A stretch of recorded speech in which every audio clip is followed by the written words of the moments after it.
suscríbete a Venganza Perfecta. Nos encantaría saber desde qué parte del mundo nos acompañas.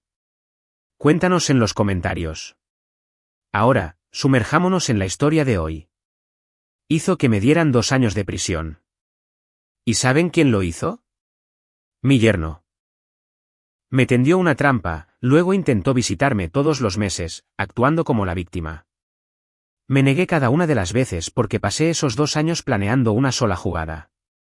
El día de mi liberación, se dio cuenta de que había perdido. Gritó y cayó de rodillas, suplicando, porque la traición no queda sin castigo.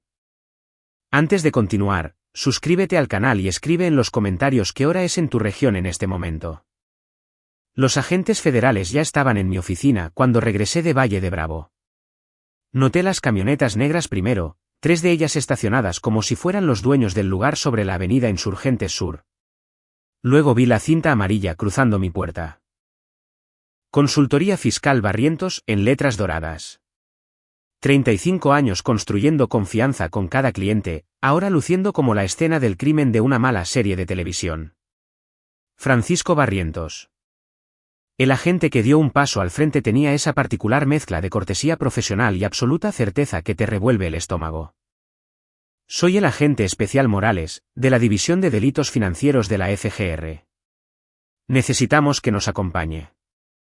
Mis manos temblaban cuando me mostraron los documentos.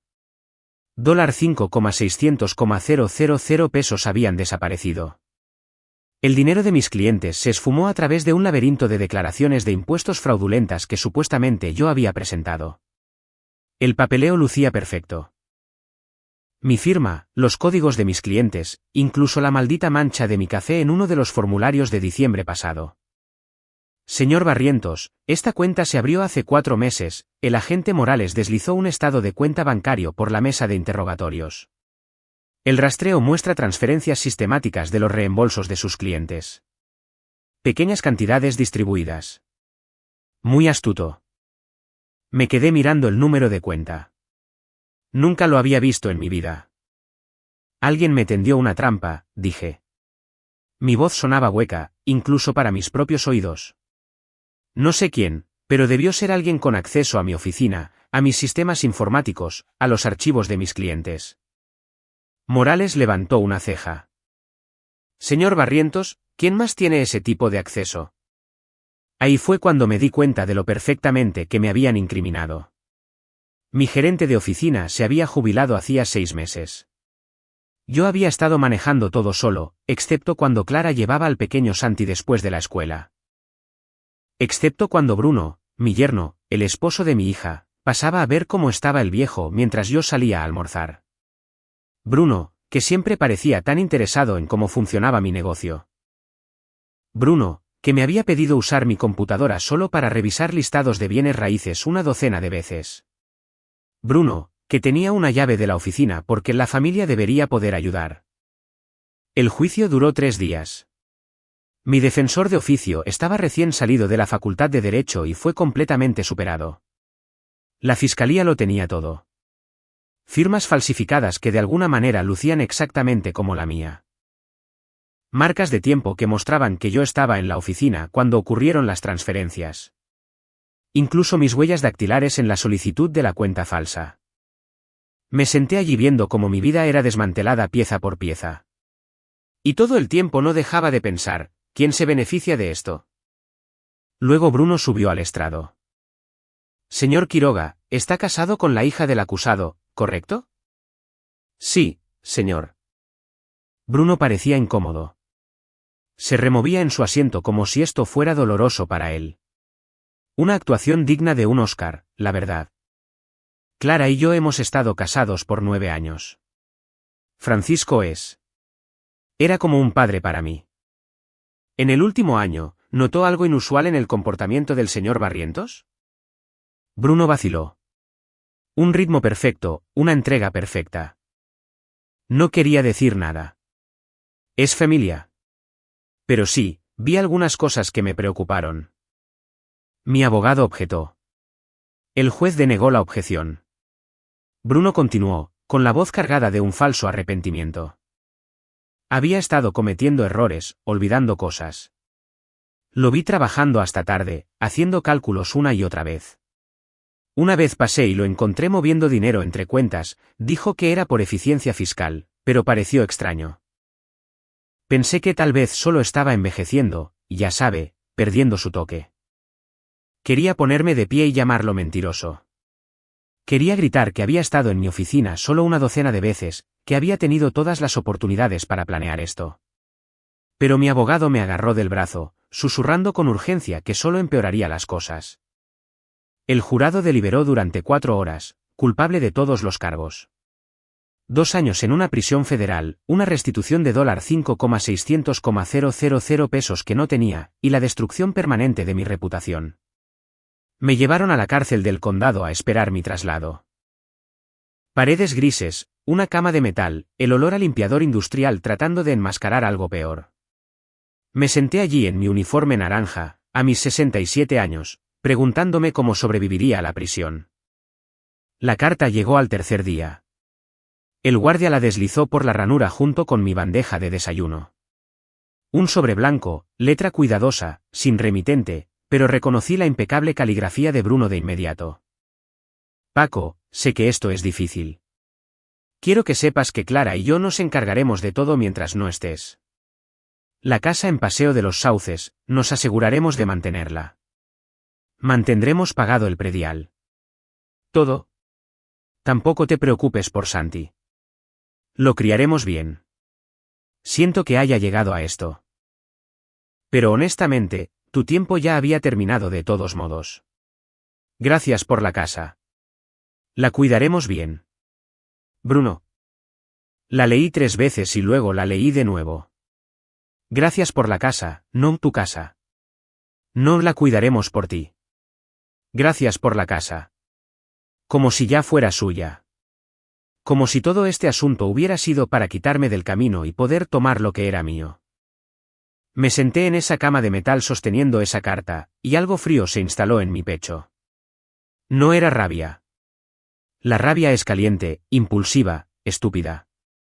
Esto era algo diferente. Era la sensación que tienes cuando cumples 67 años y te das cuenta de que fuiste manipulado por alguien en quien confiabas, alguien a quien le abriste las puertas de tu familia. Pensé en las partidas de ajedrez que solía jugar en el club de ajedrez de la Ciudad de México. Partidas largas y complicadas en las que sacrificas piezas para ganar posición. Donde piensas con 15 movimientos de anticipación. Donde la paciencia importa más que la pasión. Bruno pensaba que había ganado. Había ejecutado su plan a la perfección. Incriminar al anciano, quitarle su casa, su reputación, su libertad. Una victoria limpia. Pero Bruno había cometido un error crítico. Asumió que, como yo era amable, era débil. Asumió que, como había pasado 35 años ayudando a la gente con sus impuestos, no entendía cómo hacerle daño a alguien. Me había dado 2 años para pensar, 2 años para planear. 2 años para dejar de ser la víctima y convertirme en otra cosa. Doblé la carta con cuidado y la deslicé debajo de mi colchón. Luego me recosté en la cama y me puse a pensar. No en la inocencia o la justicia, ni en ninguna de esas tonterías ingenuas. Empecé a pensar en lo que sabe un consultor fiscal, sobre rastreo de dinero, sobre vacíos legales, sobre las miles de formas en que el sistema puede ser utilizado en contra de alguien si sabes dónde presionar. Bruno me había enseñado una lección importante. Los chicos buenos terminan al último. Era hora de dejar de ser bueno. El cefereso se alzaba en el desierto de Sonora como un tumor de concreto. Me procesaron un martes, 11 de abril de 2023. Huellas dactilares, examen médico, la alegre orientación donde te explican las reglas de supervivencia, no tomes nada que no sea tuyo, no mires a nadie a los ojos por mucho tiempo, mantén la cabeza gacha. Me asignaron a una celda con un chico de 23 años llamado Marcos, que había sido atrapado vendiendo aparatos electrónicos robados. Me dio un solo vistazo, cabello canoso, lentes de lectura, manos suaves por 35 años de mover papeles, y decidió que yo era inofensivo. Así que el chico de los impuestos, ¿eh? Dijo Marcos en la primera noche. Eso es casi gracioso. Como si lastimaras a la gente con matemáticas o algo así. Algo así, dije. El primer mes fue en modo de supervivencia. Aprender las rutinas, averiguar a qué guardias evitar, qué reclusos manejaban qué negocios. Me mantuve callado, hice mi trabajo en la lavandería de la prisión, me mantuve invisible. Pero en la noche, acostado en ese delgado colchón con Marcos roncando arriba de mí, pensaba en la carta de Bruno. Gracias por la casa. En mi antigua vida, habría estado devastado, traicionado, roto. Pero algo había cambiado. Tal vez era el uniforme naranja, o la forma en que todos asumían que yo era solo otro delincuente de cuello blanco que se había vuelto codicioso. Tal vez era saber que mi hija le creía a Bruno en lugar de a mí, que mi nieto crecería pensando que su abuelo era un ladrón. O tal vez era más simple, no tenía nada más que perder. Recordé cuando Bruno empezó a salir con Clara. Ella lo había llevado a la cena del domingo a la casa. Mi casa, la de Paseo de los Sauces que había comprado 28 años atrás cuando mi esposa aún vivía. Bruno había sido encantador, divertido, atento. Tenía 43 años, era un exitoso agente de bienes raíces, genial con Santi, a pesar de que el niño solo tenía 3 años en ese entonces. Papá, él me hace sentir segura, había dicho Clara después de esa primera cena, ayudándome con los platos mientras Bruno jugaba con Santi en la sala de estar. Después de que mamá murió, no pensé que encontraría a alguien que me entendiera. Me había alegrado por ella. Mi hija merecía ser feliz. Bruno parecía perfecto. Recordé el día que se mudaron a mi casa. Se suponía que sería temporal, solo 6 meses, mientras ahorraban para el enganche. Bruno se había parado en la entrada del auto, dándome la mano. Nos estás haciendo un favor enorme, Paco. No olvidaremos esto. Eso fue hace 5 años. La solicitud de visita llegó en mayo de 2023, al mes de mi sentencia. Bruno Quiroga y Clara Barrientos de Quiroga aparecían en el formulario. Me quedé mirándolo durante mucho tiempo en mi celda. Marcos estaba en el almuerzo, así que tenía el espacio para mí solo. Podía imaginarme exactamente cómo sería. Bruno se sentaría frente a mí en la sala de visitas, con su rostro preocupado. Clara lloraría. Hablarían sobre lo difícil que era esto para todos, sobre cómo me estaban apoyando durante este momento difícil. Bruno preguntaría si necesitaba algo, haría un teatro de preocupación, y todo el tiempo estaría revisando, observando mi rostro, escuchando mis palabras, tratando de descifrar si yo sospechaba la verdad. Tomé el formulario y escribí una sola palabra cruzándolo, rechazado. El guardia que lo recogió pareció sorprendido. ¿Estás seguro? Es tu hija, amigo. Estoy seguro. Regresó al mes siguiente, y al mes siguiente a ese. Cada 30 días, como un reloj, Bruno Quiroga solicitaba visitas, a veces con Clara, a veces solo. Lo rechacé cada una de las veces. Nunca escribí una carta explicando el porqué, nunca envié un mensaje, solo rechazado en tinta negra sobre papel blanco, una y otra vez.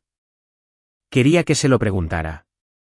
Quería que se quedara despierto por la noche tratando de descifrar lo que yo estaba pensando. Sobre todo, quería que se sintiera seguro, que creyera que yo era solo un anciano roto que no podía enfrentarse a su familia. Que pensara que había ganado. Que se pusiera cómodo. La biblioteca de la prisión se convirtió en mi segundo hogar. Era pequeña, tal vez unos 200 libros, la mayoría cayéndose a pedazos, pero tenían una sección legal. Los reclusos que hacían apelaciones habían donado sus materiales de investigación a lo largo de los años. Empecé con lo básico. Leyes de fideicomisos en México, planificación patrimonial, códigos fiscales que había memorizado décadas atrás pero que necesitaba repasar. Recordé algo que uno de mis viejos profesores de la UNAM me había dicho cuando estaba sacando mi título en contabilidad en 1978, el código fiscal es un arma. La mayoría de la gente simplemente no sabe cómo apuntarla. En la sexta semana, conocí al oficial Raúl Torres durante mi turno en la lavandería. Estaba supervisando, asegurándose de que no robáramos las botellas de detergente industrial para alguna operación de licor clandestino en la prisión. Lo reconocí de inmediato. Le había hecho sus impuestos durante 12 años, le ayudé a deducir una oficina en casa que le ahorró $70,000 en el refinanciamiento de su hipoteca. Señor Barrientos, me miró genuinamente sorprendido. ¿Qué diablos hace aquí? Mala suerte, dije en voz baja. Y una buena trampa. Torres miró a su alrededor y luego se acercó. Esas declaraciones de impuestos que mostraron en su juicio. Ese no era su trabajo. Conozco su trabajo. Usted es meticuloso. Esos formularios estaban descuidados. Sí, dije. Yo también lo noté. Estudió mi rostro por un largo momento. ¿Necesita algo? En realidad, dije con cuidado, necesito enviar una carta, no por el correo regular de la prisión. ¿Puede ayudarme? Torres no hizo preguntas. Al día siguiente, me trajo un sobre con estampilla y una hoja de papel.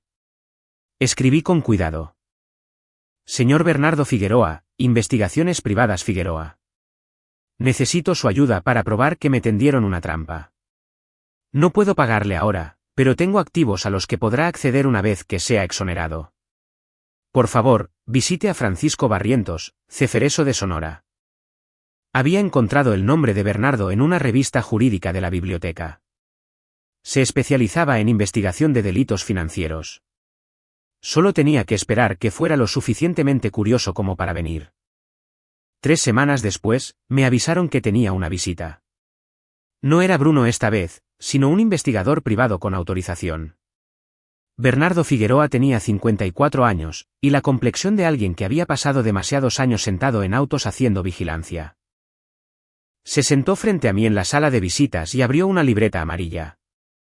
Señor Barrientos, recibí su carta. Dígame por qué debería aceptar el caso de un recluso sin dinero y con una condena por desfalco. Porque me tendieron una trampa, dije, y porque la persona que lo hizo cometió un error. Se volvió codicioso. Bruno Quiroga, mi yerno. Revise sus registros bancarios de febrero de 2023. Pagó $3,160,000 pesos en deudas justo antes de que desapareciera el dinero de mis clientes. Revise a su socia de negocios, Silvia Velasco. Ella recibió un pago repentino de $790,000 pesos por honorarios de consultoría al mismo tiempo. Bernardo anotó esto. Eso es circunstancial. Es un comienzo, dije. Pasé 35 años rastreando movimientos de dinero. Sé cómo funciona esto. Bruno tenía acceso a mi oficina, a mi computadora, a los archivos de mis clientes. Tenía un motivo, deudas de juego, probablemente, conociendo su tipo. Y me tenía perfectamente posicionado para asumir la culpa. Un viejo trabajando solo, sin testigos. ¿Qué quiere que haga? Encuentre las pruebas, documente todo. Tengo 2 años para armar un caso, me incliné hacia adelante. Y, Bernardo, no solo estoy tratando de probar mi inocencia. Voy a destruirlo legalmente, por completo. Quiero que encuentre cada crimen que cometió, cada mentira que dijo, cada peso que escondió. Bernardo me estudió. Eso no se trata de justicia. Eso es venganza. Llámelo como quiera, dije. ¿Acepta? Aceptó. La siguiente solicitud de visita de Bruno llegó 2 días después. La rechacé de nuevo, pero esta vez sonreí al escribir la palabra, porque ahora no solo me negaba a verlo. Me negaba a dejarle saber lo que se avecinaba. En mi celda esa noche, pensé en el ajedrez otra vez. En cómo los mejores jugadores sacrifican material para ganar posición. En cómo, a veces, tienes que perder todo antes de poder ganar. Bruno me había quitado 2 años de mi vida, mi reputación, mi negocio, mi relación con mi hija. Había apostado todo a que yo estaría demasiado roto, demasiado viejo y demasiado débil para contraatacar. Había hecho un cálculo terriblemente equivocado. Saqué el cuaderno que había empezado a llevar, escondido bajo mi colchón junto a la carta de Bruno. La página 1 tenía una línea de tiempo. La página 2 tenía nombres.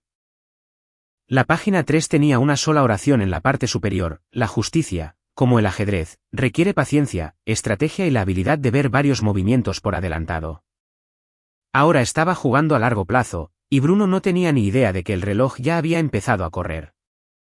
8 meses en prisión te enseñan cosas que no cubren en la escuela de contabilidad.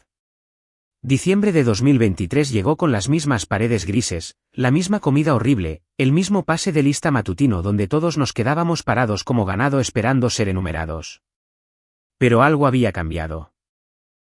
Ya no estaba esperando. Estaba cazando. Los informes de Bernardo Figueroa llegaban cada 2 semanas, introducidos de contrabando por el oficial Torres junto con mi correo regular. Los censores de la prisión veían documentos fiscales y papeles legales, cosas aburridas de un anciano tratando de apelar su caso. Nunca miraron lo suficientemente de cerca para ver lo que realmente estaba leyendo. Sujeto, Bruno Quiroga hizo un depósito en efectivo de $360,000 pesos el 14 de febrero de 2023, decía el primer informe de Bernardo. Los registros bancarios muestran esto como fondos personales. Quiroga pagó deudas pendientes a 3 acreedores diferentes en un lapso de 48 horas. La línea de tiempo coincide con la desaparición de los fondos de las cuentas de sus clientes. Estaba sentado en mi litera leyendo esto, y Marcos asomó la cabeza desde la cama de arriba. Buenas noticias, viejo. Material educativo, dije. Estoy aprendiendo cómo piensan los criminales. La ironía no se me escapaba. Los registros de vigilancia de Bernardo pintaban un cuadro interesante. Bruno mantenía su rutina como un reloj. Oficina de 9 a 6, almuerzo en restaurantes caros que en realidad no podía permitirse. Tragos por la noche con colegas.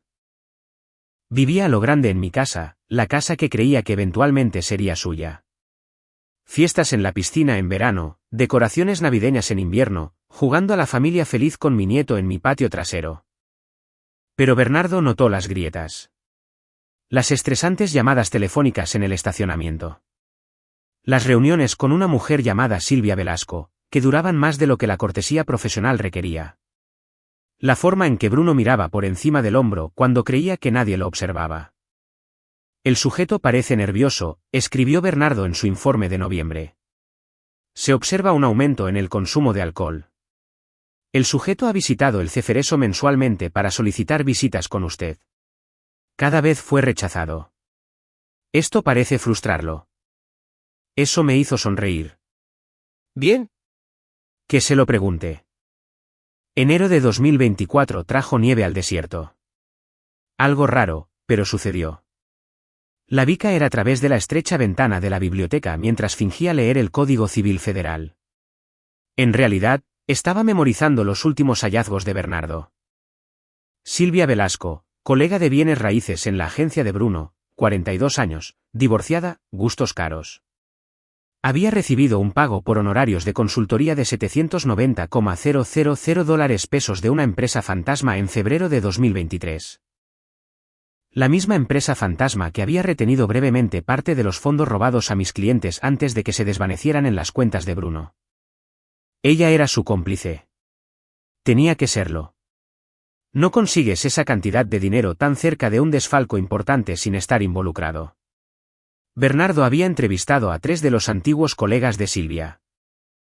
Uno mencionó que se había mostrado extrañamente hermética sobre un proyecto especial el invierno pasado. Otro dijo que, de repente, había hecho un viaje a Los Cabos en marzo de 2023, justo después de mi arresto, y había publicado fotos suyas bebiendo champaña cara. Estúpido. Los criminales siempre se vuelven estúpidos con el dinero. No pueden evitarlo. La siguiente solicitud de visita llegó en febrero de 2024. Bruno otra vez. No estaba clara esta vez, solo él, haciendo su peregrinaje mensual para ver cómo estaba yo. Me lo imaginé en la sala de espera, firmando la entrada, preparando su rostro de preocupación. Escribí rechazado con más fuerza de la necesaria. La pluma casi rasgó el papel. El oficial Torres recogió el formulario y negó con la cabeza. Ha estado viniendo todos los meses durante casi un año, señor Barrientos. Su hija también, a veces. Tal vez debería. No, dije. Necesita seguir preguntándose por qué me niego a verlo. Es parte del plan. Torres no preguntó qué plan. Había aprendido a no hacerlo. En mi celda, por la noche, mantenía mis libretas escondidas dentro de los libros de derecho. Marcos nunca las miró. Creía que yo era solo otro anciano tratando de apelar su caso. En la página 14, había creado una línea de tiempo. 14 de febrero de 2023. Bruno deposita $3.160,000 pesos en efectivo. 15 al 17 de febrero de 2023. Bruno paga sus deudas. 3 de marzo de 2023. Mis clientes reportan la falta de sus reembolsos. 8 de marzo de 2023. La FGR me arresta. 9 de marzo de 2023. Silvia Velasco deposita $790,000 pesos. El patrón era tan obvio que dolía. ¿Cómo se le había pasado esto a la FGR? O tal vez no se les había pasado. Tal vez simplemente se habían vuelto perezosos una vez que tuvieron a su consultor fiscal esposado. Condena limpia. Caso cerrado. A pasar al siguiente. Pero yo no era perezoso y no tenía nada más que tiempo. Abril de 2024 marcó un año desde que entré al Cefereso. La prisión no hizo fiestas. Liberaron a Marcos, quien me abrazó para despedirse y prometió mantenerse limpio esta vez. Me asignaron un nuevo compañero de celda, un chico llamado Diego, que había violado su libertad condicional por un cargo de drogas. ¿Por qué estás aquí, viejo?, preguntó en su primera noche. Por un desfalco que no cometí, dije. Él se rió. Sí, todos aquí somos inocentes. La mayoría de la gente miente, estuve de acuerdo. Yo no. El informe de abril de Bernardo era diferente, más grueso. Había estado haciendo lo que los investigadores llaman trabajo de fondo profundo, revisando el historial financiero completo de Bruno, no solo la línea de tiempo obvia alrededor de mi arresto. Bruno Quiroga tenía un problema con el juego. No solo póker casual con los amigos, juego serio. Bernardo encontró recibos de tarjetas de crédito de viajes a Las Vegas, cuentas de apuestas en línea bajo direcciones de correo electrónico fantasma, deudas con 3 corredores de apuestas diferentes que sumaban $3.160,000 pesos para enero de 2023. Exactamente $3.160,000 pesos. Bruno había estado desesperado, ahogándose en deudas. Y luego, de repente y milagrosamente, en febrero de 2023, ya no lo estaba. Todo pagado, cuenta en ceros. Y todo lo que le costó fue incriminar a su suegro y robarle a clientes inocentes. Leí ese informe 3 veces. Luego le escribí a Bernardo una nota corta. Sigue escarbando.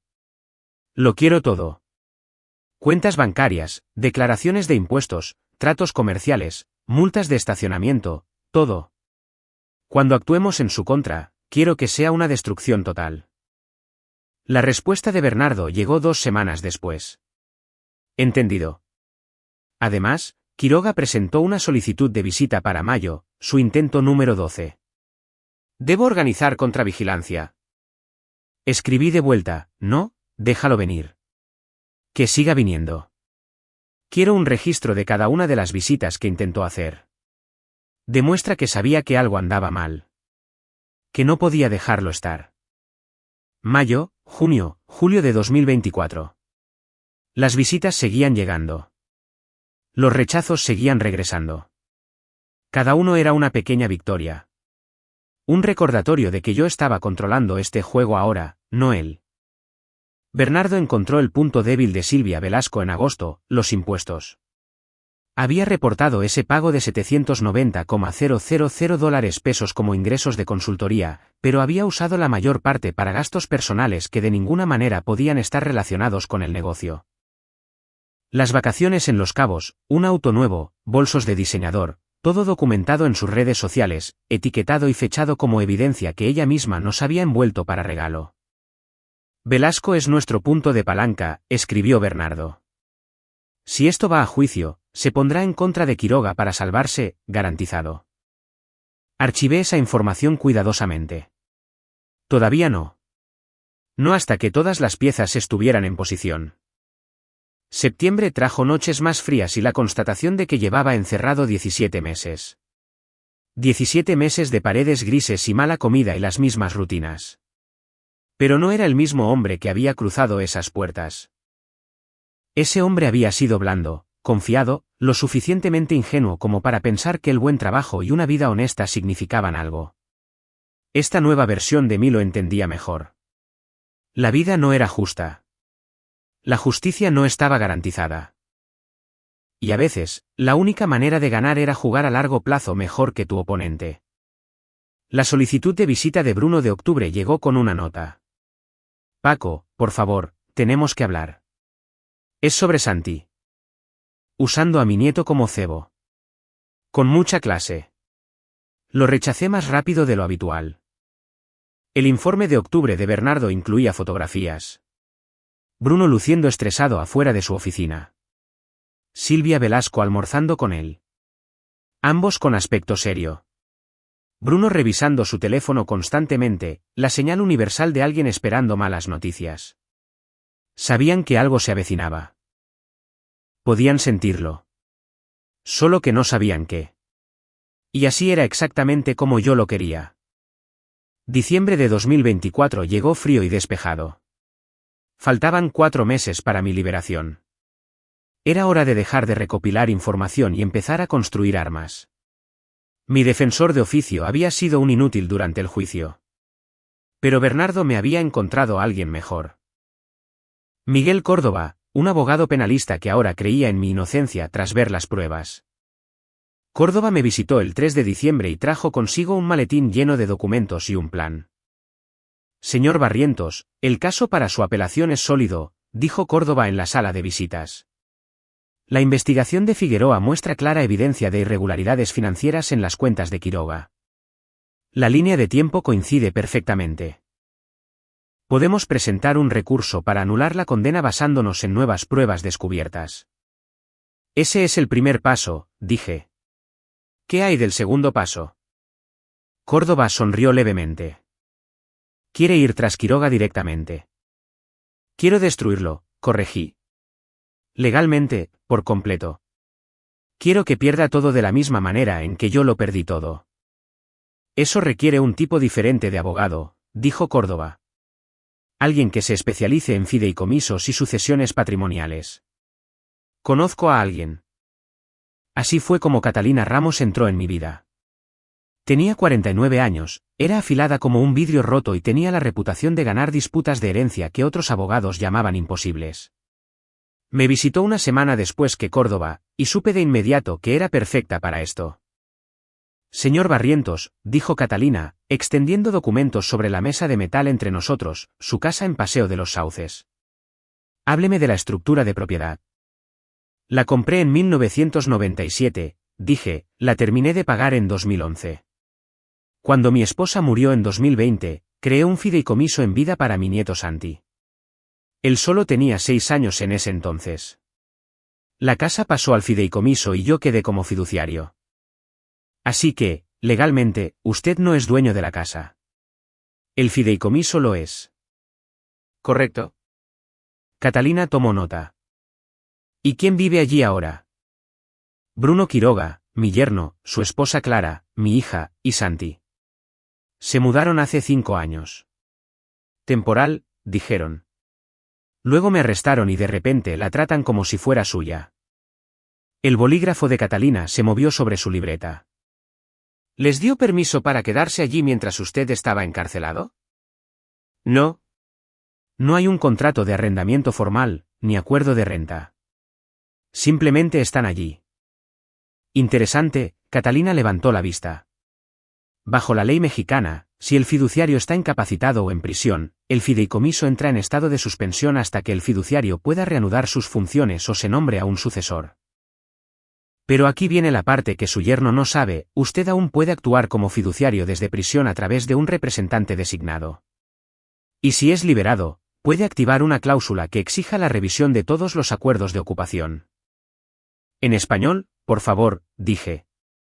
Puede desalojarlos legalmente y no lo verán venir hasta que sea demasiado tarde. Por primera vez en 20 meses, sentí algo parecido a la esperanza. No el tipo de esperanza cálida, sino el tipo frío y calculador que proviene de ver la debilidad de tu enemigo. ¿Cuánto tiempo tomará configurarlo? Pregunté. Necesitaré acceso a los documentos originales del fideicomiso. Presentar algún papeleo. Tal vez 6 semanas. Su fecha de liberación es el 12 de marzo de 2025. Correcto. Entonces me aseguraré de que todo esté listo. La orden de desalojo puede ser entregada 90 días después de su liberación, el 10 de junio. En pleno verano, cuando la vivienda es escasa y cara. Aprecié su atención al detalle. Durante las siguientes 8 semanas, Catalina presentó documentos que apenas entendía. Modificaciones al fideicomiso, designación de fiduciario sucesor temporal, aviso de intención de revisión de ocupación. Todo legal, todo documentado, todo encaminado al momento en que Bruno se daría cuenta de que había estado viviendo en una casa que nunca fue suya y que nunca lo sería. Pero eso no era suficiente. Quería más. En enero de 2025, le di a Bernardo Figueroa una nueva misión. Encuentra cada peso que Bruno Quiroga ganó y que no declaró al SAT. Cada pago en efectivo, cada trato por debajo de la mesa, cada centavo que ocultó. Quiero un panorama completo. La respuesta de Bernardo llegó 3 semanas después. El informe tenía 47 páginas. Bruno no solo había robado mi dinero. Llevaba años manejando esquemas de ingresos no reportados. Pagos en efectivo de clientes que nunca aparecieron en sus recibos de honorarios. Honorarios de consultoría de empresas fantasma. Comisiones por debajo de la mesa de desarrolladores que querían evitar la documentación adecuada. Bernardo estimó al menos $180,000 pesos en ingresos no declarados tan solo en 2024. Sumando los $160,000 pesos que me robó, los cuales definitivamente no reportó como ingresos porque eso sería admitir el robo, tenías $4,340,000 pesos en ingresos grabables de los que el SAT no sabía nada. Había pasado 35 años ayudando a la gente a navegar por las leyes fiscales. Sabía exactamente lo que le pasaba a las personas que le ocultaban esa cantidad de dinero al gobierno. Multas, recargos, posibles cargos penales. El SAT no se anda con juegos. Bernardo, le escribí de vuelta. Documenta todo. Quiero fechas, montos, fuentes. Déjalo listo para investigación. Cuando salga, le entregaremos esto al SAT.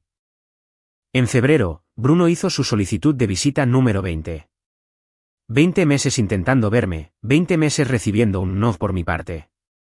Me preguntaba si Clara sabía lo obsesionado que se había vuelto. Me preguntaba si cuestionaba por qué su padre se negaba a ver a su propia familia. Que se lo pregunte. Ella había elegido su bando. El último informe de Bernardo antes de mi liberación llegó el 1 de marzo. Había encontrado la última pieza. Silvia Velasco había tenido una aventura con Bruno. Ya no. Había terminado mal a finales de 2024, pero ella había guardado registros. Textos, correos electrónicos, fotos, el tipo de documentación que las examantes enojadas guardan como un seguro. Velasco cooperará si se le aborda correctamente, escribió Bernardo. Ahora le tiene miedo a Quiroga. Cree que podría culparla si algo sale mal. Psicología criminal clásica, los ladrones traicionándose entre sí. También archivé eso. Otra arma para el momento adecuado. El oficial Torres me encontró en la biblioteca el 8 de marzo, 4 días antes de mi liberación. Tiene esa mirada, dijo. Como si estuviera planeando algo. Solo pienso en la libertad, dije. Señor Barrientos, sea lo que sea que esté planeando, tenga cuidado. Quiroga no va a quedarse de brazos cruzados. Yo tampoco, dije. De eso se trata todo. En mi última noche en el Cefereso, me acosté en mi litera y repasé todo.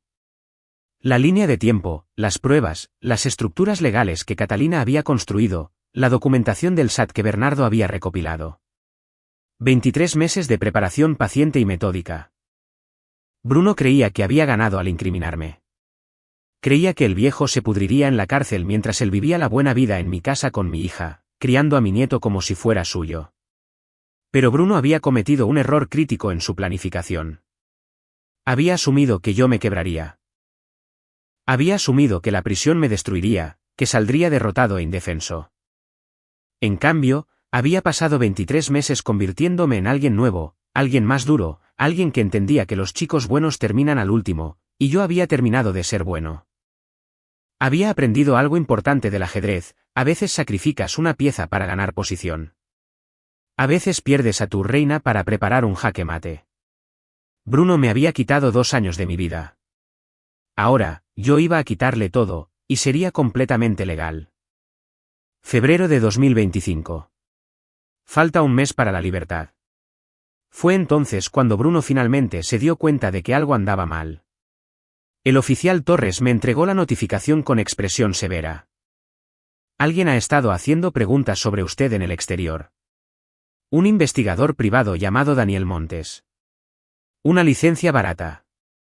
Trabaja desde una pequeña plaza comercial. Ha estado llamando al penal intentando confirmar sus registros de correspondencia. Lo había estado esperando. Bernardo me había advertido que Bruno podría ponerse nervioso eventualmente. 22 meses de visitas rechazadas pondrían sospechoso a cualquiera, especialmente a alguien con tanto que perder como mi yerno. Déjalo escarbar, dije. No hay nada que pueda encontrar que le ayude. Pero Torres parecía preocupado. Señor Barrientos, si Quiroga sabe que está trabajando con abogados, podría intentar algo preventivo. Cuento con ello. 3 días después, llamó Catalina Ramos. Su voz en el teléfono de la prisión estaba tensa por una ira controlada. Paco, tu yerno acaba de presentar una demanda de usucapión para apropiarse de tu casa. Reclama 2 años de ocupación continua con mantenimiento y cuidado de la propiedad mientras estabas encarcelado. Argumenta que el fideicomiso es inválido porque no puedes fungir como fiduciario desde prisión. Sonreí. El guardia que monitoreaba la llamada probablemente pensó que estaba loco. Catalina, eso es exactamente lo que necesitábamos. Acaba de poner sus intenciones por escrito, presentadas ante un tribunal. Registro público. Ha documentado su codicia para nosotros. ¿Sabías que haría esto? Esperaba que lo hiciera. Bruno es listo, pero entra en pánico bajo presión. Se ha sentido a salvo durante demasiado tiempo.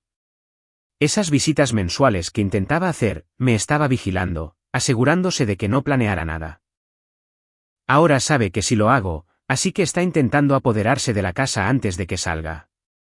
Es predecible. Catalina se quedó callada por un momento. ¿Puedo bloquear esta solicitud?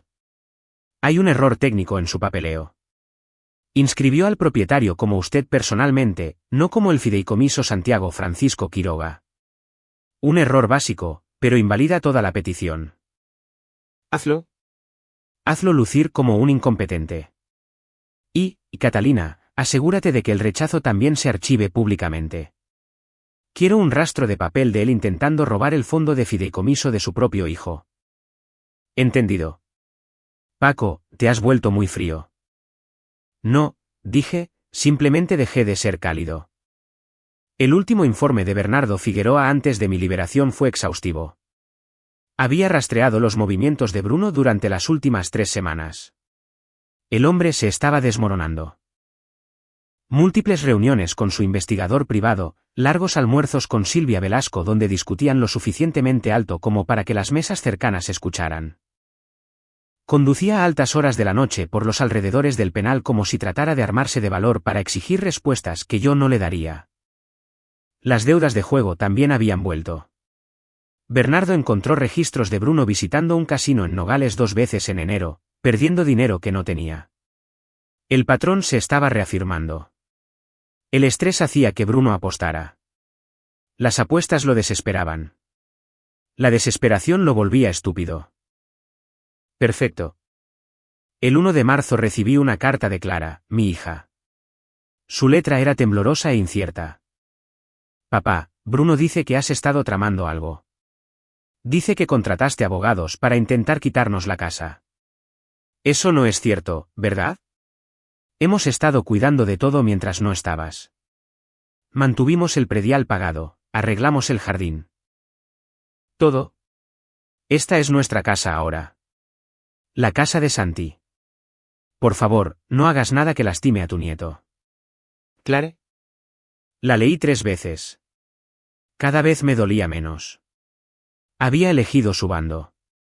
Había creído en la versión de Bruno sobre los hechos, creyó que yo era culpable, y ahora estaba defendiendo la casa que me habían robado. Mi hija pensaba que yo era el villano en esta historia. Le escribí de vuelta: Clara, pronto lo entenderás todo. La casa le pertenece a Santi. Siempre fue así. Me aseguré de eso en 2019 cuando creé su fideicomiso.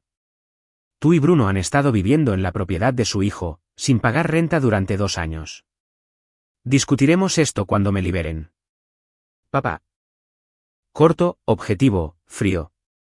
El oficial Torres recogió la carta y estudió mi rostro. ¿Está bien, señor Barrientos? Mejor que bien, dije. Todo está encajando. El 11 de marzo, el día antes de mi liberación, Bruno hizo su último intento de visita. Solicitud número 23. Me lo imaginé en el estacionamiento, firmando la entrada por última vez, desesperado por cualquier indicación de lo que yo estaba pensando. Escribí rechazado con un floritura. Esa noche, mi última noche en el Cefereso, no pude dormir. No por ansiedad, sino por anticipación. Me recosté en mi litera repasando el plan paso a paso. Catalina había presentado todo el papeleo necesario. El fideicomiso fue reactivado. El fiduciario sucesor nombrado. El aviso de desalojo preparado para 90 días después de la liberación. Bernardo había compilado las pruebas financieras para el SAT. Miguel Córdoba tenía mi apelación lista para ser presentada basada en las nuevas pruebas del fraude de Bruno. Cada pieza estaba posicionada perfectamente. Yo había sacrificado 2 años de mi vida, mi reina, en términos de ajedrez. Pero ahora el rey de Bruno estaba expuesto, y yo tenía 14 formas diferentes de dar el jaque mate. A la mañana siguiente, 12 de marzo de 2025, me procesaron a las 6 de la mañana. Caminé por esas puertas cargando solo una pequeña caja de pertenencias, documentos legales, en su mayoría, y mis libretas con sus líneas de tiempo cuidadosamente rastreadas. El amanecer apenas comenzaba a pintar el desierto de naranja. El aire olía a creosota y libertad. Catalina Ramos estaba esperando en el estacionamiento, apoyada contra un sedán plateado, tan profesional como siempre, vestida con un traje gris que probablemente costaba más que todo mi guardarropa de prisión. Buenos días, Paco, dijo. ¿Listo para ir a casa? Todavía no, dije. Primero, necesito hacer una declaración. Manejamos hasta un banco en la ciudad donde Catalina había arreglado que pudiera acceder a mis cuentas. Congeladas durante mi encarcelamiento, pero ahora reactivadas. Tenía $1,460,000 pesos ahorrados. No era mucho para 2 años de trabajo legal, pero Bernardo y Catalina habían acordado aplazar la mayor parte de sus honorarios hasta que mi apelación tuviera éxito. Creemos en ti, había dicho Bernardo durante nuestra última reunión en prisión. Y creemos en quitarle dinero a gente como Bruno Quiroga. Del banco, fuimos a una oficina de abogados en Paseo de la Reforma. El bufete de Catalina ocupaba todo el piso 15.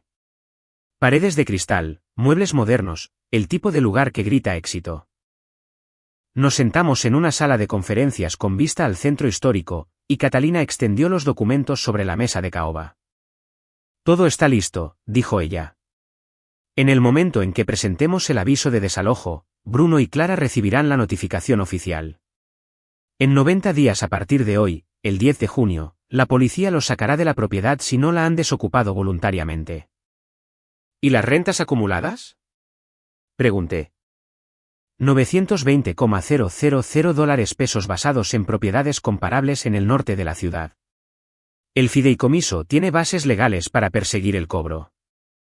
Podemos embargar cualquier activo que Bruno tenga, que, según la investigación de Bernardo, no es mucho. Miré el papeleo.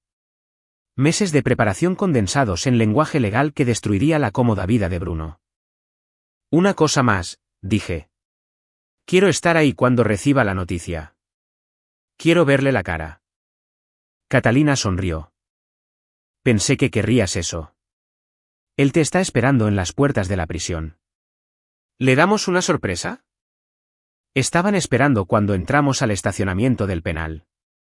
El BMW de Bruno, arrendado, había revelado la investigación de Bernardo, no propio, estaba estacionado cerca de la puerta de salida. Podía verlos a través del parabrisas.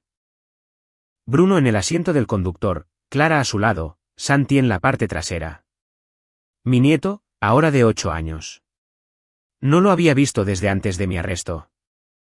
No tienes que hacer esto, dijo Catalina en voz baja. Podemos entregar los papeles por los canales habituales. No, dije, quiero que lo sepa. Quiero que entienda que lo supe todo el tiempo. Salimos del coche. Bruno me vio de inmediato y salió, con el rostro arreglado en lo que probablemente creía que era una expresión de bienvenida. Preocupado, afectuoso, el hermoso yerno recogiendo a su suegro de la prisión. Había pasado 2 años imaginando este momento. La realidad fue mejor. Paco.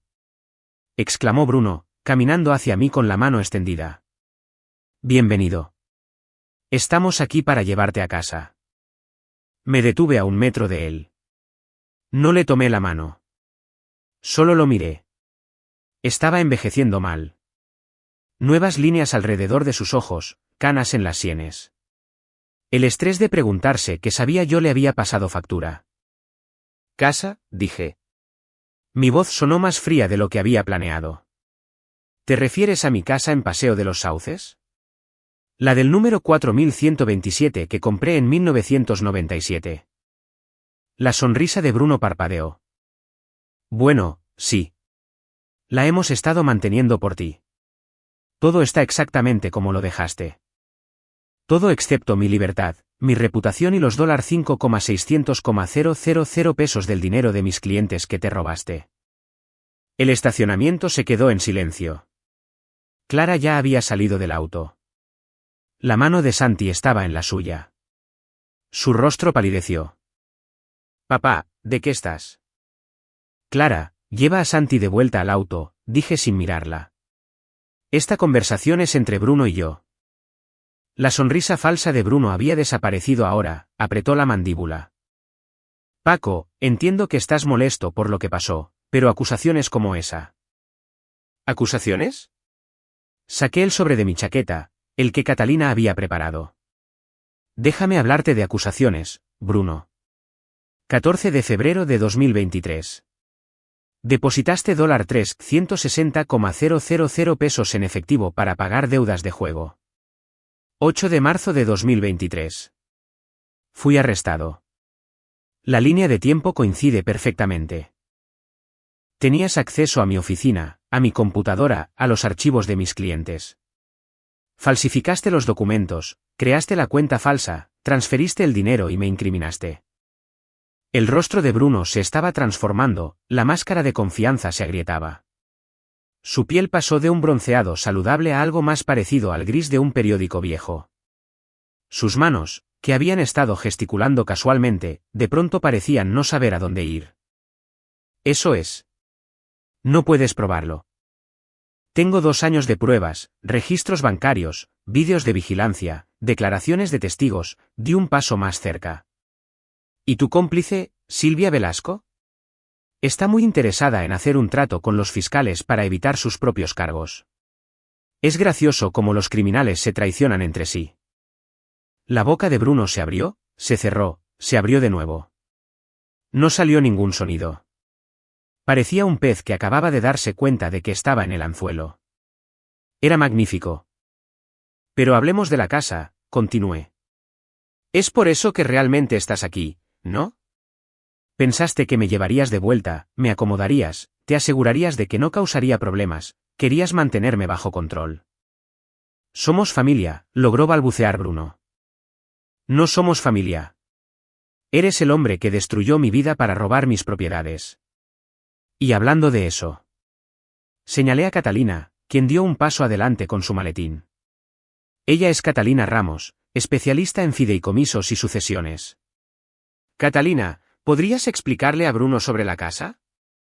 La sonrisa de Catalina fue profesional y despiadada.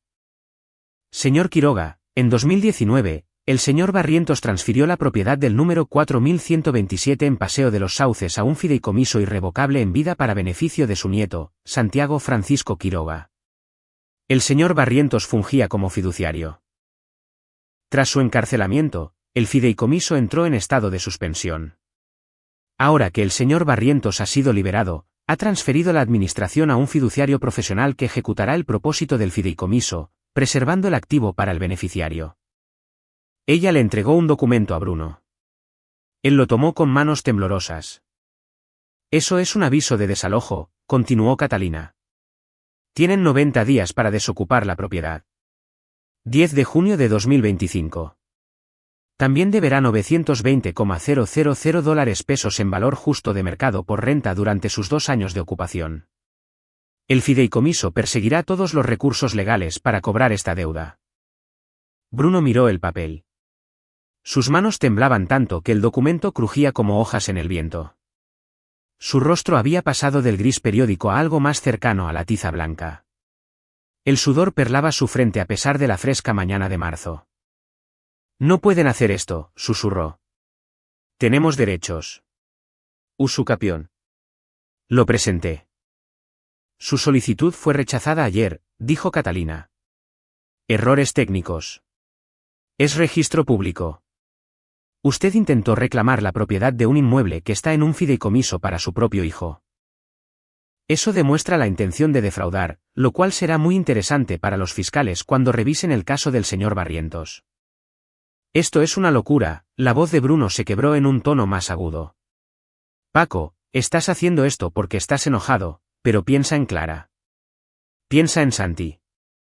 Vas a dejar en la calle a tu propio nieto. Santi es el dueño de la casa, dije en voz baja. La recibirá cuando cumpla 25 años.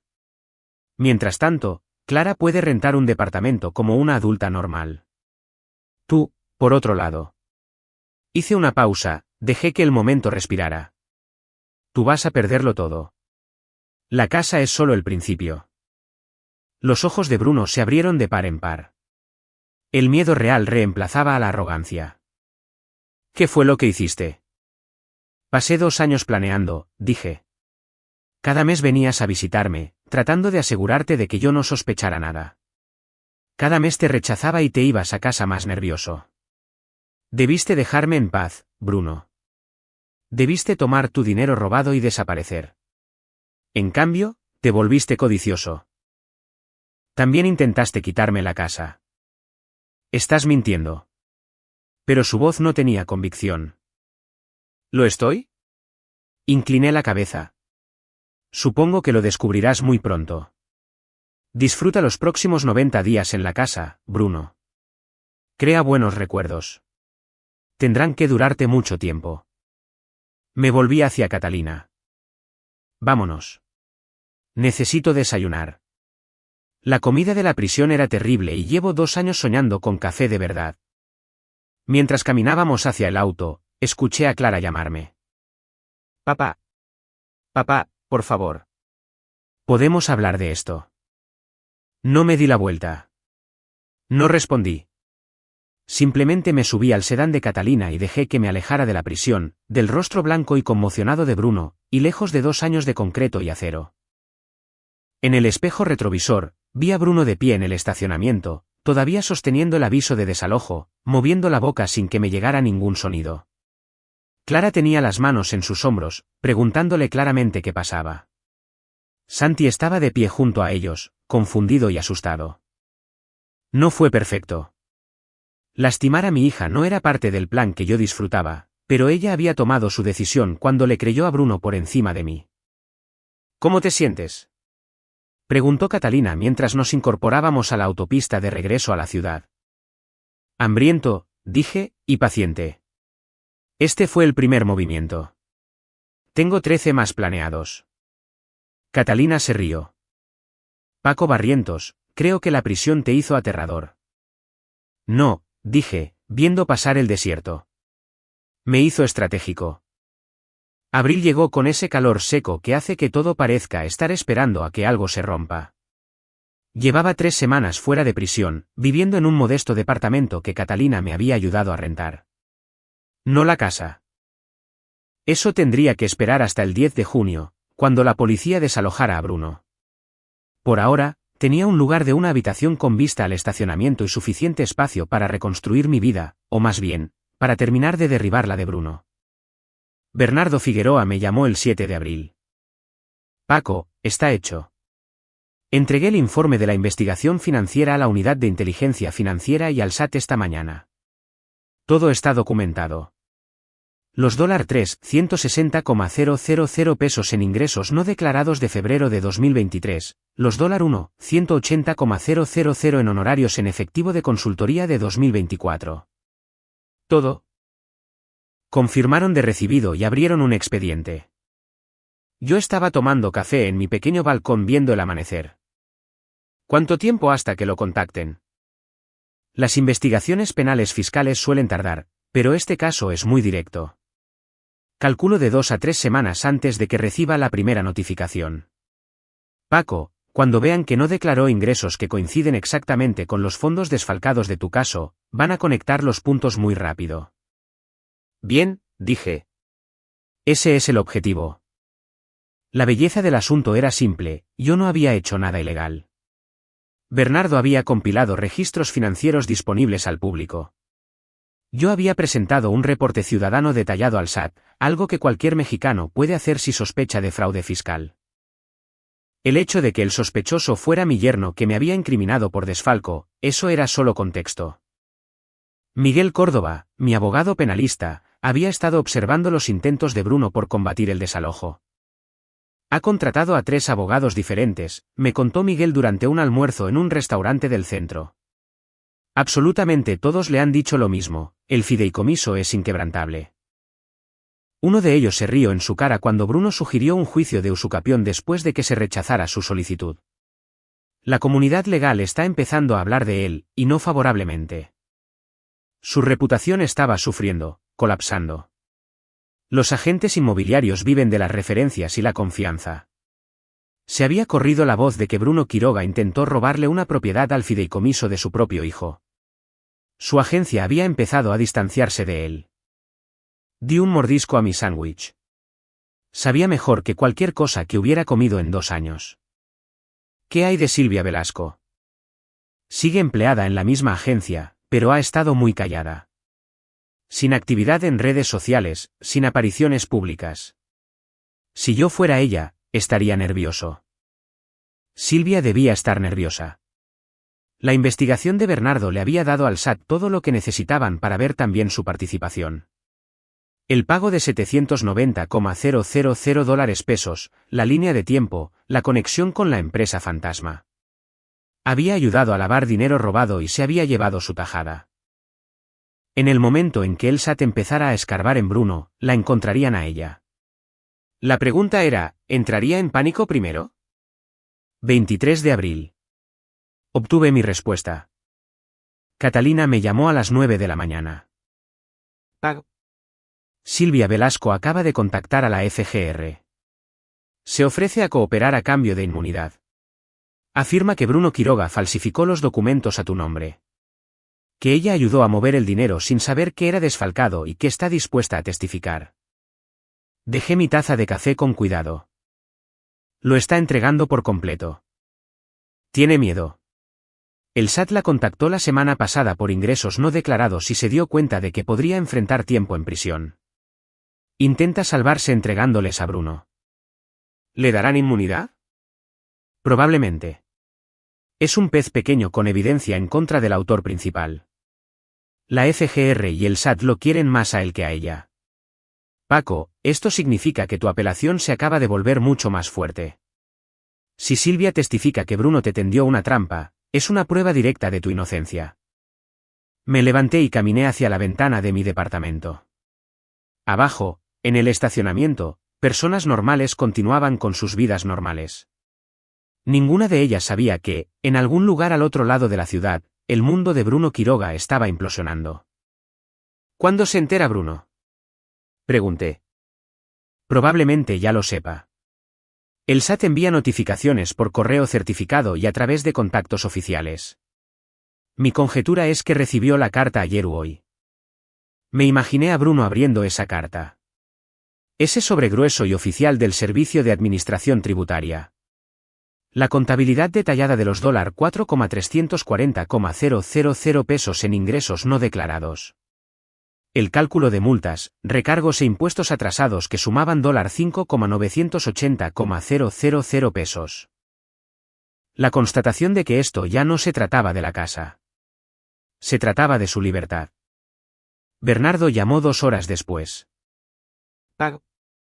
Bruno acaba de intentar contactarme, me dejó 3 mensajes de voz. Está en pánico.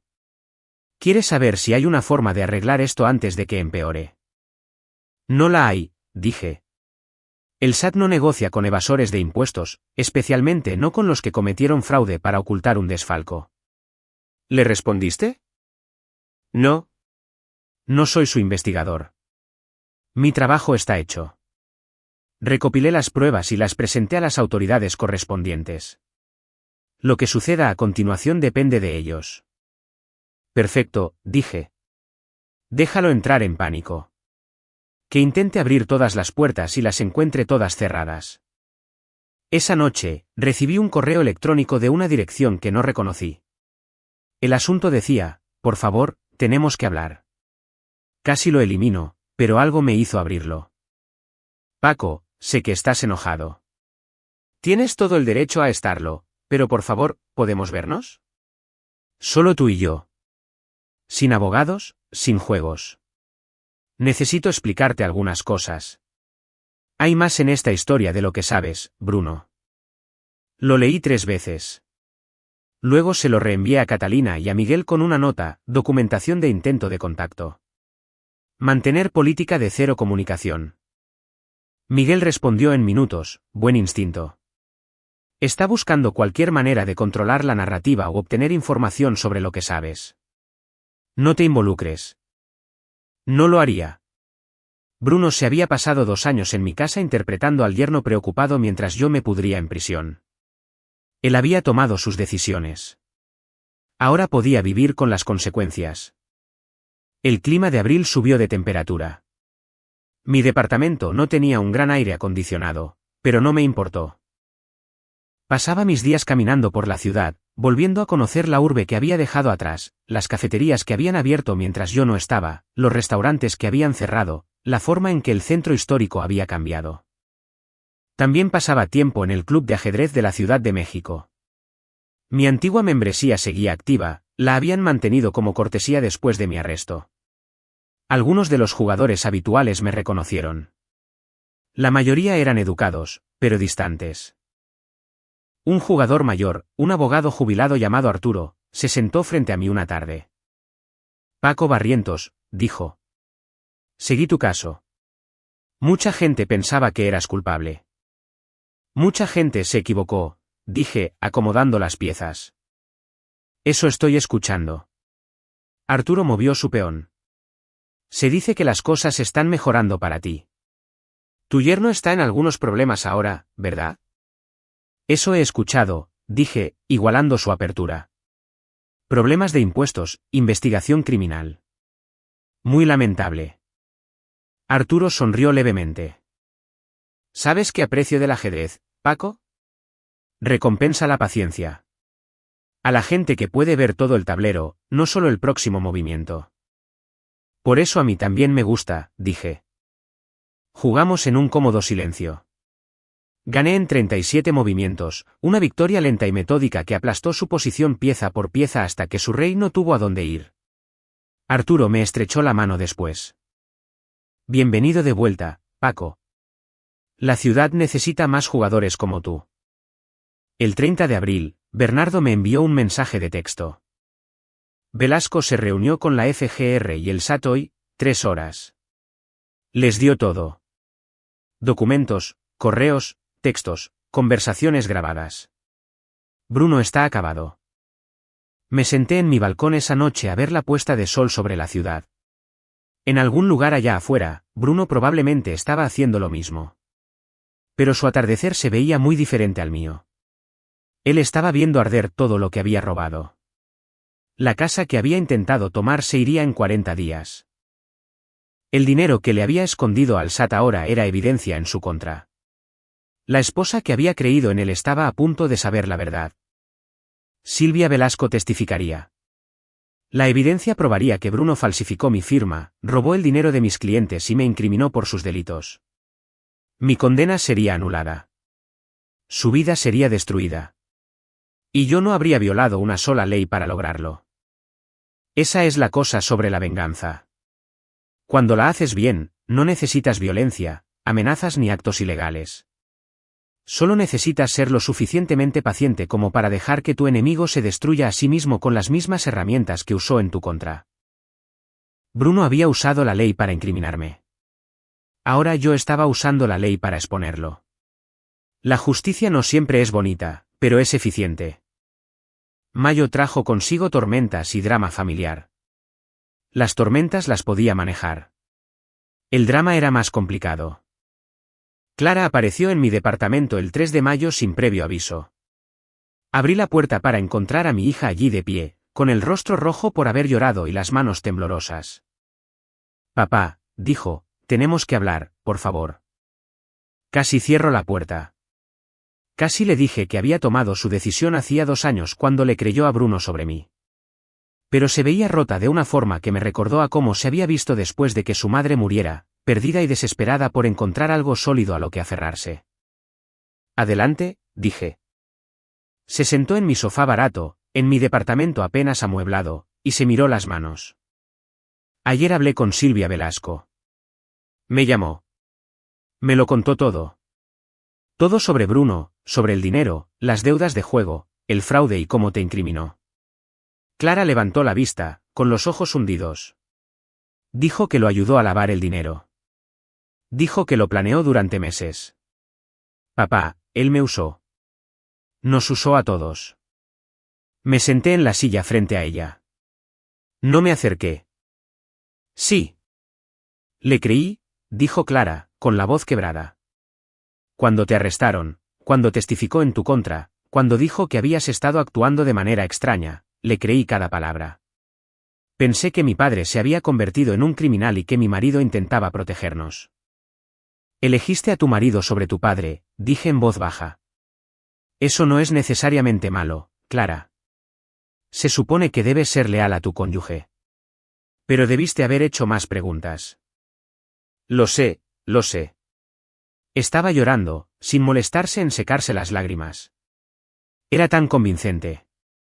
Cada mes, cuando íbamos a visitarte y te negabas, decía que estabas avergonzado, que no podías darnos la cara. Hacía parecer que eras tú quien nos apartaba.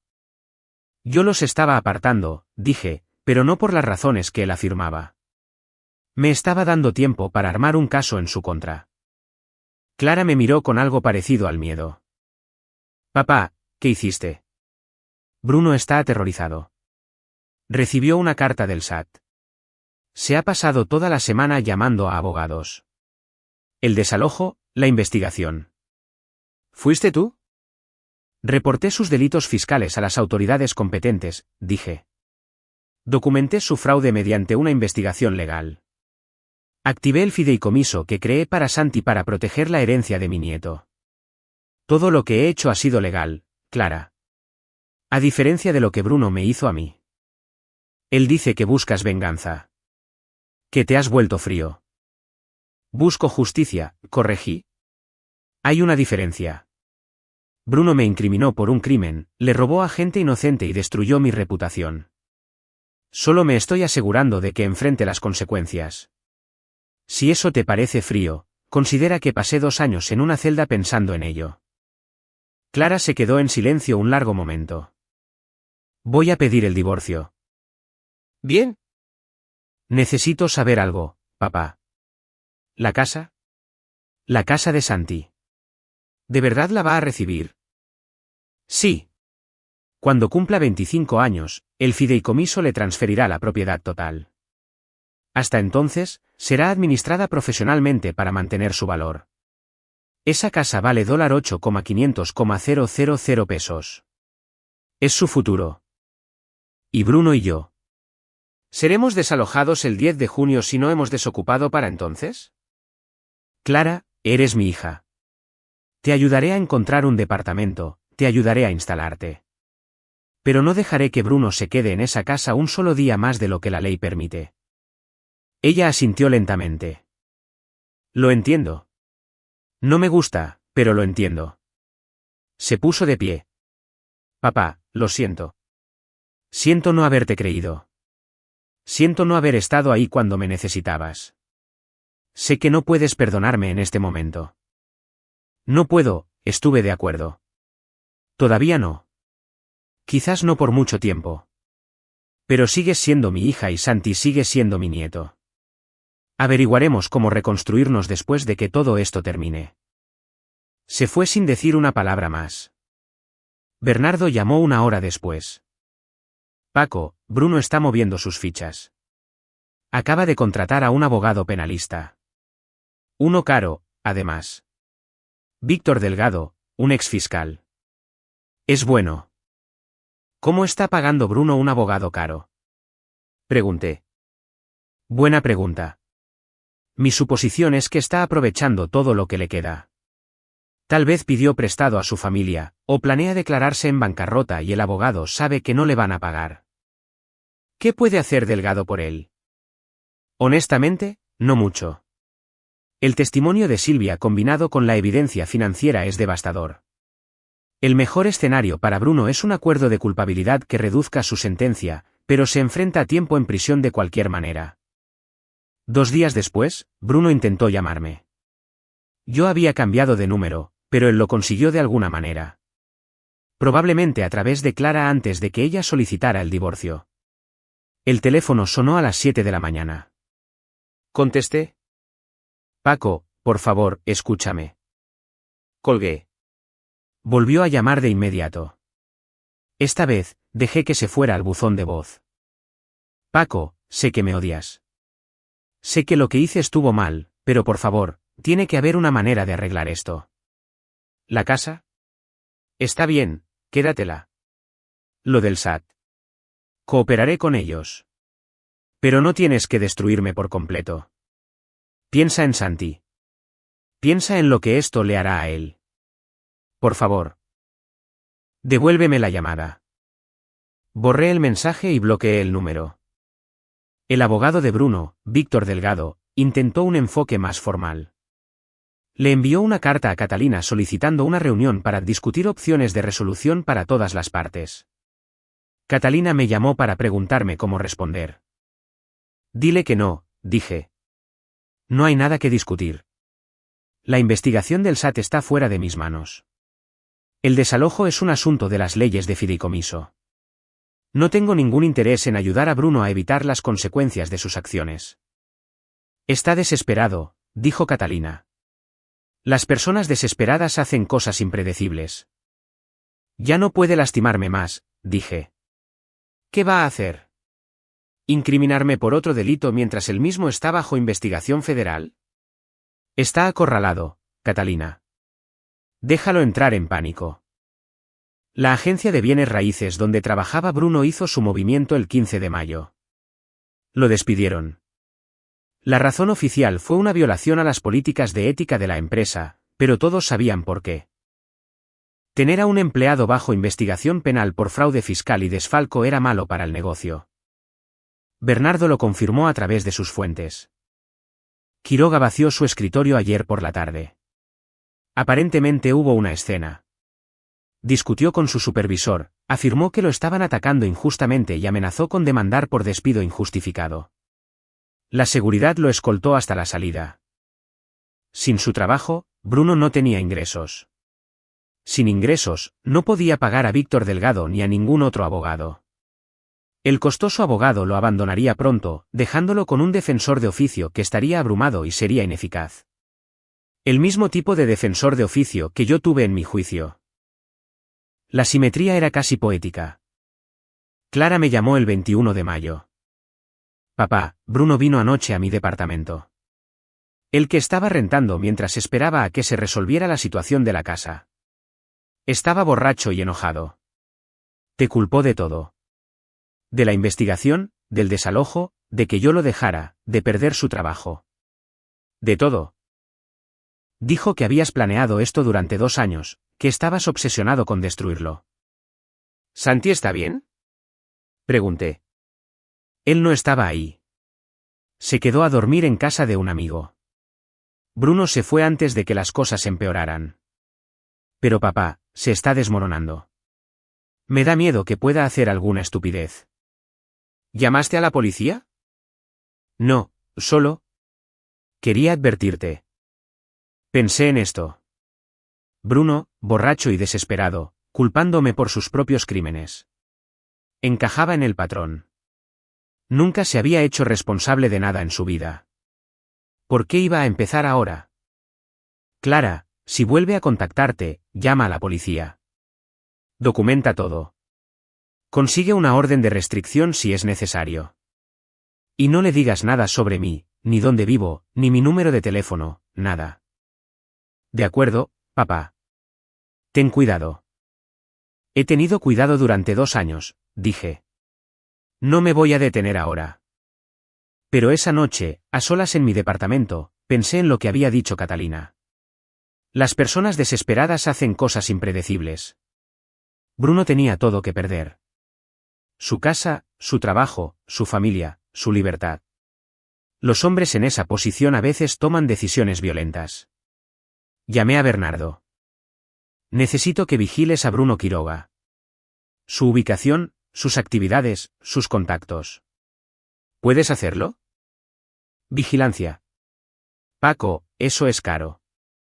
Tengo dinero. Hazlo. Necesito saber si está planeando algo. Bernardo se quedó callado un momento. ¿Crees que podría intentar lastimarte? Creo que un hombre que incriminaría a su suegro por desfalco podría hacer cualquier cosa cuando se siente acorralado, dije. Y prefiero ser un paranoico a salvo, que un confiado muerto. Entendido. Empiezo mañana. Me senté en mi balcón hasta la medianoche, mirando las luces de la ciudad. En algún lugar allá afuera, Bruno probablemente estaba haciendo lo mismo. Pero su noche era más oscura que la mía. Su futuro se medía en años de prisión y declaraciones de bancarrota. El mío se medía en una reputación restaurada y en una venganza silenciosa. Pero Clara tenía razón en algo. Esto aún no había terminado. Bruno todavía tenía 3 semanas hasta el desalojo. 3 semanas para estar desesperado. 3 semanas para cometer un último y estúpido error. Solo necesitaba asegurarme de que ese error no implicara que yo terminara muerto. 10 de junio de 2025. El día del desalojo. Llegué a la casa en Paseo de los Sauces exactamente a las 10 de la mañana. Una patrulla de la Secretaría de Seguridad Ciudadana, SSC, ya estaba allí, estacionada en el camino que yo había pavimentado 15 años atrás. El oficial Martínez estaba junto a la puerta principal, con los documentos oficiales en la mano, luciendo profesionalmente aburrido. Catalina se estacionó a mi lado en su sedán. ¿Listo para esto? Preguntó. Llevo 2 años estando listo, dije. La casa lucía igual que cuando la dejé. Estuco blanco, techo de tejas rojas, paisajismo desértico que requería poca agua. Mi casa. La que había comprado en 1997 por $2,800,000 pesos y que había terminado de pagar en 2011. La que ahora valía $8,500,000 pesos. La que Bruno Quiroga creyó que podía robar. La puerta principal se abrió. Bruno salió. Se veía terrible, sin afeitar, la ropa arrugada, los ojos inyectados en sangre y desorbitados. El seguro agente de bienes raíces que había testificado en mi contra había desaparecido. Este era un animal acorralado, desesperado y peligroso. No pueden hacer esto, gritó antes de que yo hubiera salido siquiera del auto. Este es mi hogar, el hogar de Santi. Estás dejando en la calle a tu propio nieto, maldito egoísta. Señor Quiroga, le interrumpió el oficial Martínez. Necesito que retroceda y me deje explicarle el marco legal. No me importa lo legal. La voz de Bruno se quebró en un tono más agudo. Todo esto es la venganza de Paco. Ha estado planeando esto desde que estaba en prisión. Está obsesionado. Caminé hacia la casa de forma lenta y deliberada. Catalina se mantuvo unos pasos detrás de mí, con el maletín en la mano. Bruno me vio acercarme y su rostro se transformó, mezclando la ira con algo que parecía miedo genuino. Paco, por favor. Su tono cambió y se volvió suplicante. Por favor, podemos llegar a un acuerdo. Me mudaré, está bien, pero no hagas lo del SAT. No testifiques en mi contra. Me vas a destruir por completo. Yo no testificaré en tu contra, dije con calma. Silvia Velasco lo hará. Yo solo soy un ciudadano preocupado que denunció un fraude fiscal ante las autoridades competentes. Las manos de Bruno temblaban. No por el frío, ya que hacían casi 30 grados, sino por estrés, miedo, tal vez abstinencia. Tú planeaste esto. Cada pieza. El fideicomiso, la investigación, todo. Pasaste 2 años planeando cómo destruirme. Sí, dije simplemente. ¿Lo hice? Eso no es justicia. Eso es venganza. Bruno, tú me incriminaste por desfalco. Le robaste $5,600,000 a personas inocentes y te aseguraste de que yo fuera a prisión por ello. Testificaste en mi contra en un tribunal, viviste en mi casa, intentaste robar mis propiedades a través de manipulación legal, y utilizaste a mi nieto como escudo. Ahora estás enfrentando las consecuencias. Eso no es venganza. Es rendición de cuentas. El oficial Martínez se aclaró la garganta. Señor Quiroga, tengo una orden de desalojo firmada por la jueza Morales. Debe desalojar las instalaciones inmediatamente. Puede llevarse sus pertenencias personales, pero la propiedad vuelve al fideicomiso a partir de hoy. Bruno miró al oficial, luego a mí, luego a Catalina. Sus ojos estaban desesperados, buscando cualquier ángulo, cualquier vía de escape. No la había. Me había asegurado de eso. No tengo a dónde ir, dijo Bruno. Su voz se quebró. Sin trabajo, sin dinero, sin... Tuviste 2 años para prepararte para esto, dije. Te lo dije a las puertas de la prisión, el desalojo venía en camino. Elegiste pasar ese tiempo peleando en lugar de planear. ¿Por qué esto está mal? La voz de Bruno se elevó nuevamente. Cometí errores. De acuerdo, lo sé. Pero te estás llevando todo. La casa, mi libertad, mi familia, todo. Tú me quitaste todo a mí primero, dije en voz baja. Mi libertad, mi reputación, mi práctica. 2 años de mi vida. La diferencia es que tú lo hiciste con mentiras y fraude. Yo lo estoy haciendo con la verdad y la ley. Bruno me miró fijamente durante un largo momento. Luego algo en él se rompió. Sus hombros se hundieron. Su rostro se arrugó. Cayó de rodillas allí mismo, en el concreto de la entrada para autos. Mi entrada para autos. Por favor, susurró. Por favor, Paco. Te lo ruego. No hagas esto. Haré lo que sea. Confesaré todo. Lo arreglaré. Solo por favor, no me lo quites todo. Lo miré desde arriba. Este hombre que había sido tan seguro de sí mismo en la corte, tan fluido en sus mentiras, tan seguro de que se había salido con la suya, ahora estaba de rodillas sobre el concreto, suplicando. No sentí lástima, tampoco satisfacción, realmente, solo la fría certeza de que esto era justicia. Bruno, pasé 2 años en una celda pensando en este momento, dije. Cada mes venías a visitarme, intentando asegurarte de que yo no sospechara de ti. Cada mes te rechazaba y te ibas a casa preguntándote si yo lo sabía. Usaste a mi nieto como rehén, viviendo en la propiedad de su fideicomiso mientras incriminabas a su abuelo por crímenes que tú cometiste. Ahora Santi recibirá esta casa cuando cumpla 25 años, justo como yo lo planeé. El fideicomiso lo garantiza. ¿Y yo? La voz de Bruno era apenas audible. ¿Qué hay de mí? ¿Tú? Hice una pausa. Tú tienes exactamente lo que mereces. Nada. El oficial Martínez dio un paso adelante.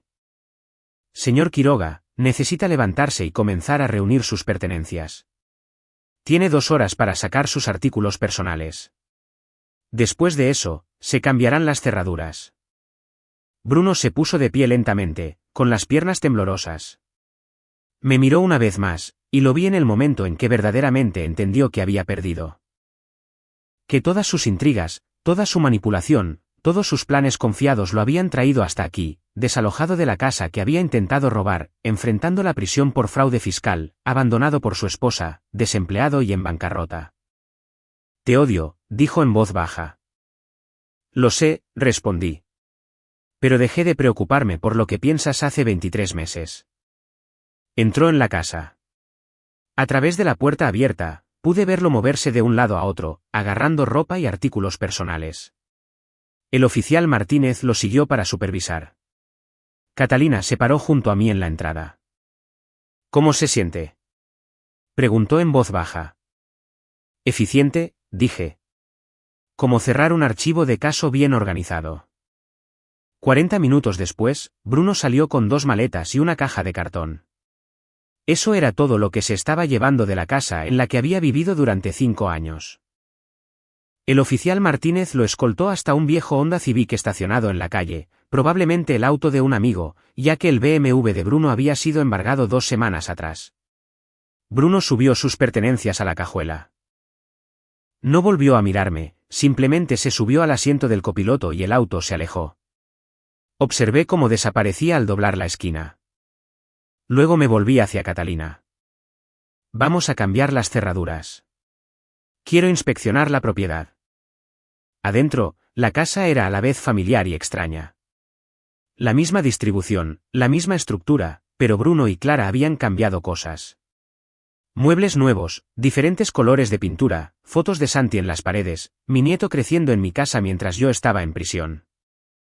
Pero seguía siendo mi casa, seguía siendo el lugar en el que había construido una vida con mi esposa, seguía siendo el hogar que le pertenecería a Santi cuando fuera lo suficientemente mayor.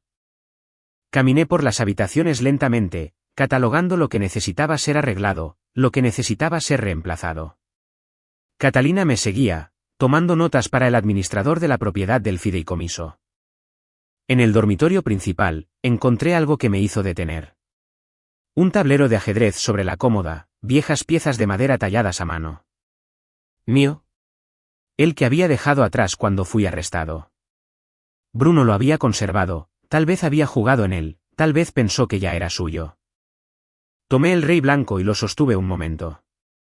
Luego lo volví a colocar en su posición inicial. «Jaque mate», dije en voz baja. Agosto de 2025. El verano de la ciudad alcanzó su punto máximo. Días asfixiantes que hacían que el asfalto ondulara como vidrio líquido.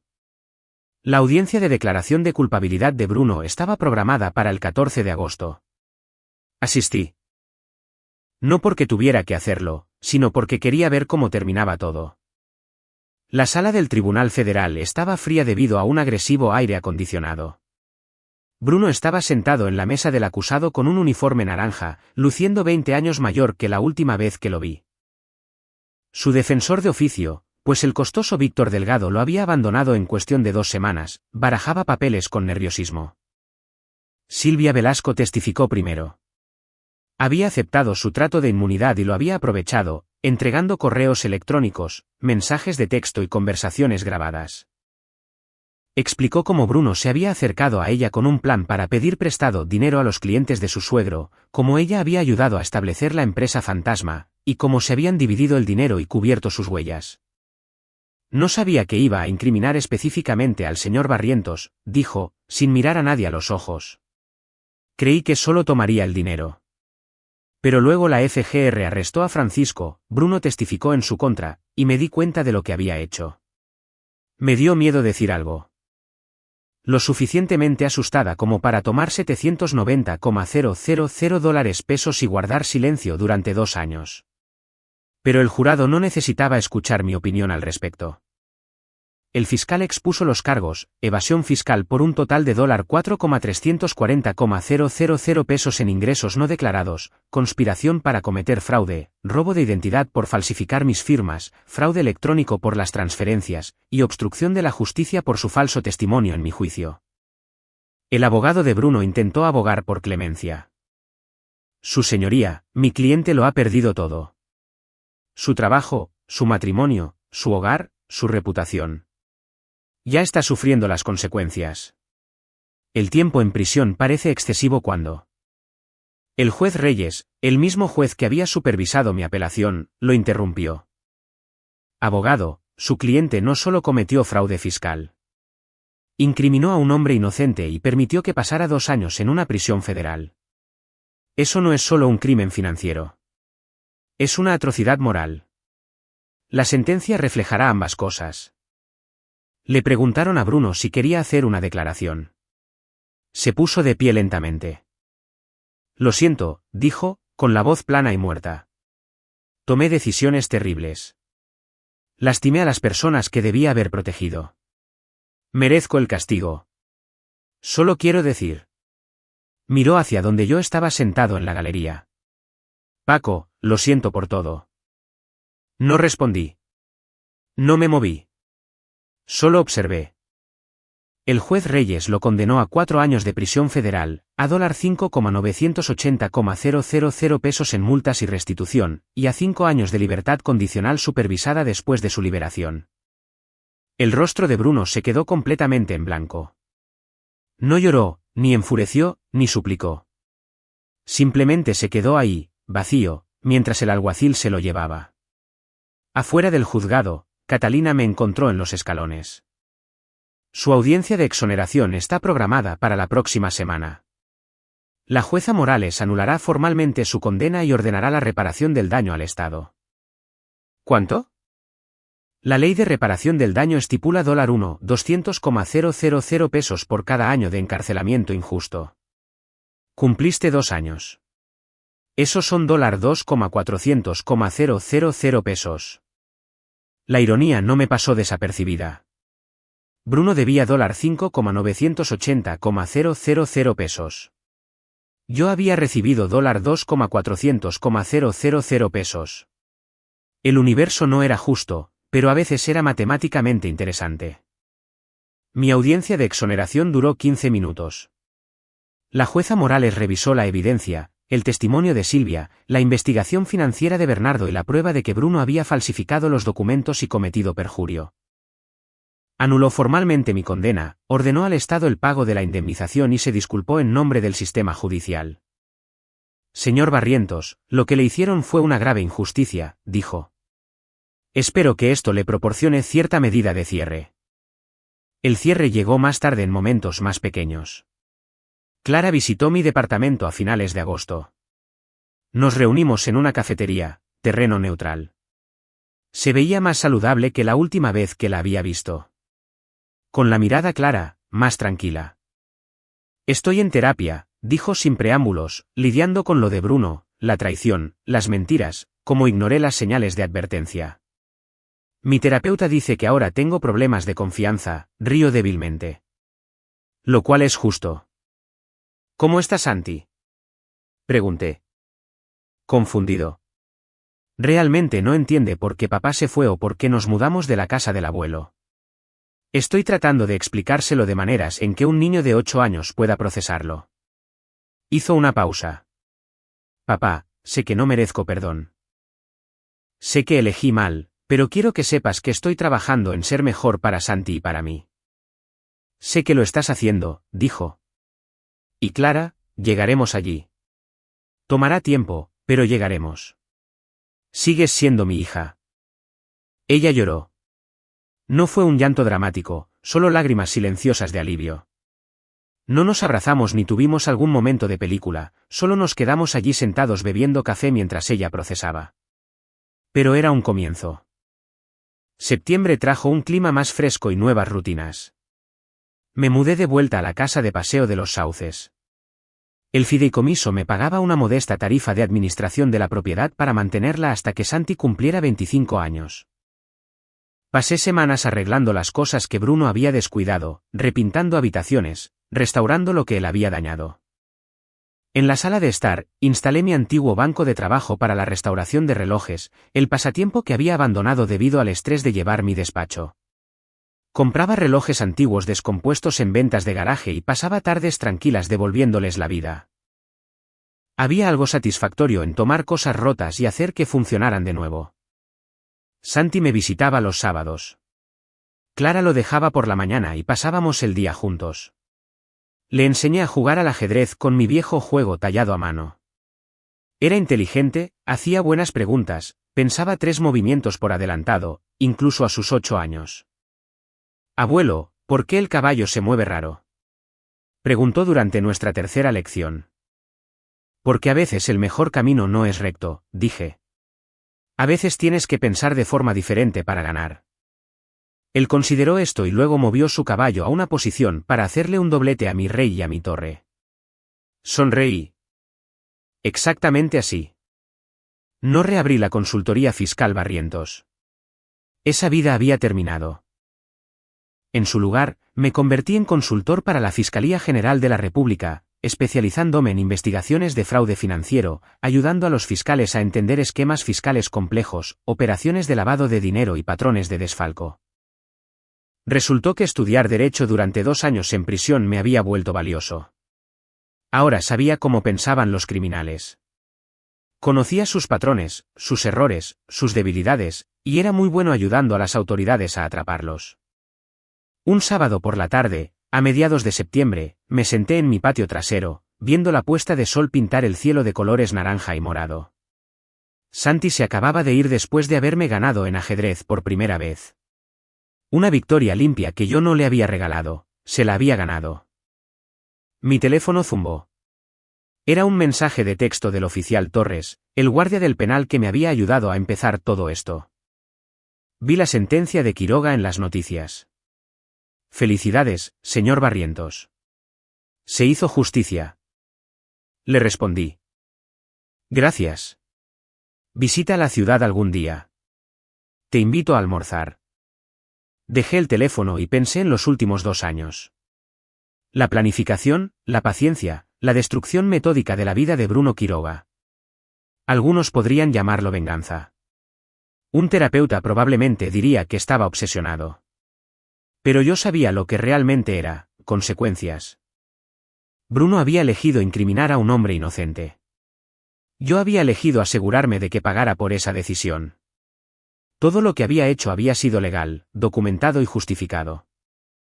La justicia, como el ajedrez, requiere paciencia, estrategia y la habilidad de ver varios movimientos por adelantado.